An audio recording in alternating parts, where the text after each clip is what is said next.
Hello po, mapagpalang araw po sa ating lahat, sa lahat po ng patuloy na sumusubaybay po sa ating 8 p.m. daily devotion. At ngayon nga po ay yun po, naatasan po ako para magbahagi po sa inyo ng devotion.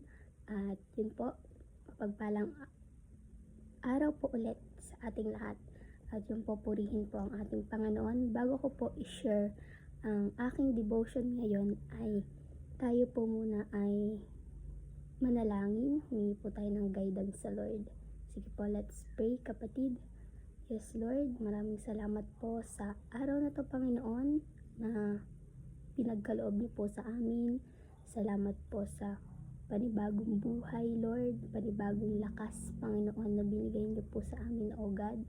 Salamat po sa lakas na kaloob niyo po Panginoon, at sa patuloy Lord na pag-iingat niyo po sa amin Panginoon, dahil ang dami na pong nangyayari dito sa mundo Panginoon. Salamat po, lagi niyo po kaming ginagabayan Panginoon, lagi niyo po kaming pinoprotektahan o God. Maraming salamat po o God sa biyaya ng buhay, sa biyaya ng kalakasan Panginoon, at sa patuloy Lord na pagpo-provide po ng aming pangangailangan Panginoon. Ama, patuloy po akong lumalapit Panginoon, nagpapahumbaba sa iyong harapan Panginoon. Ama, patuloy na patawarin niyo po kami sa anumang pong mga pagkukulang, pagkakamali namin nagagawa Panginoon. Wala po kaming maililihim sa iyo, lahat po ay lantad Panginoon. Patuloy na siyasatin niyo po ang aming pong mga puso in Jesus name. Lord, patuloy na samahan niyo po kami sa pagbubulay-bulay ng iyong salita, Panginoon.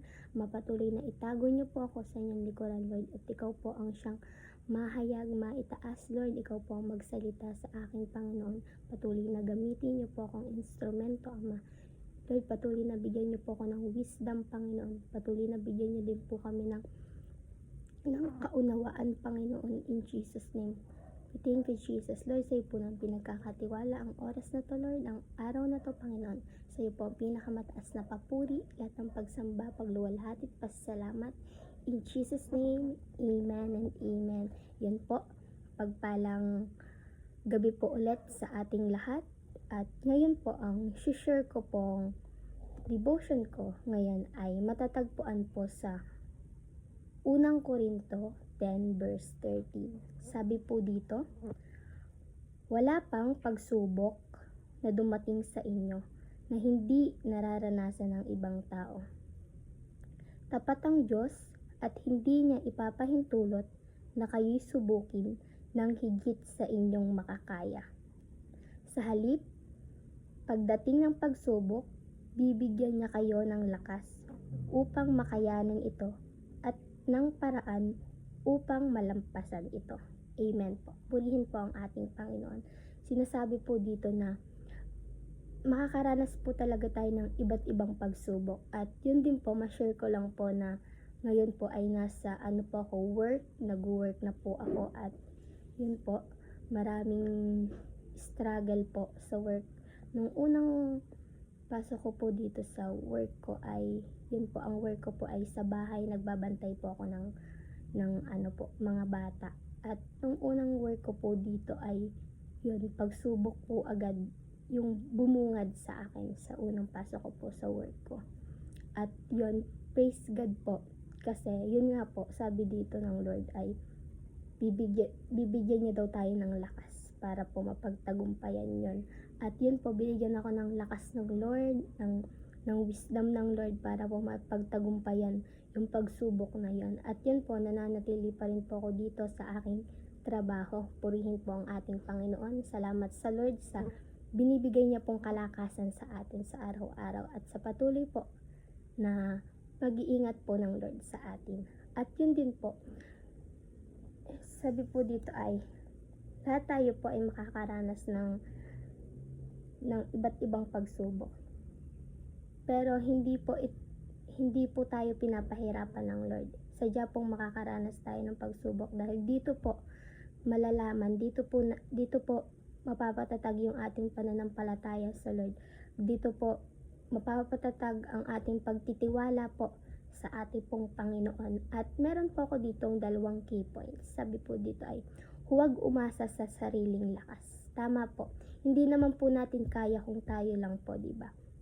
Hindi po natin kaya. Sino ba po bang pinagmumulan ng ating lakas? Di ba po si Jesus lang po ang pinagmumulan. Ang Lord po ang nagbibigay ng lakas sa atin. Hindi po natin kaya kung wala po ang Lord. Kailangan natin ang tulong ng Diyos. Kailangan po natin ang Lord araw-araw. Kaya patuloy lang po tayong lumapit sa ating Panginoon araw-araw. Hindi lang po sa tuwing may pagsubok tayo, hindi lang po sa tuwing may problema, may pinagdadaanan o may mabigat na sitwasyon. Dapat po araw-araw po tayong lumalapit sa Lord. Araw-araw po tayong nananalangin sa ating Panginoon.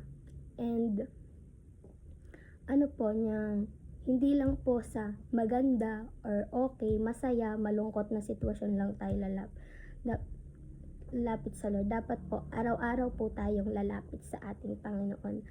At wag po tayong umasa sa sarili nating lakas dahil wala naman po tayong magagawa kung hiwalay po tayo sa Lord. Di po, sabi po sa John 15 verse 5, sabi po doon ay,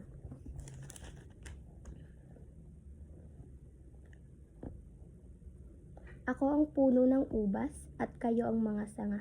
Ang nananatili sa akin at ako sa kanya ang siyang nagbubunga ng sagana sapagkat wala kayong magagawa kung kayo'y hiwalay sa akin.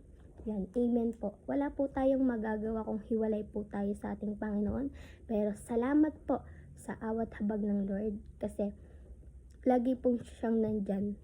Lagi pong nandyan ang Lord para tayo po ay tulungan sa mga pinagdadaanan po natin.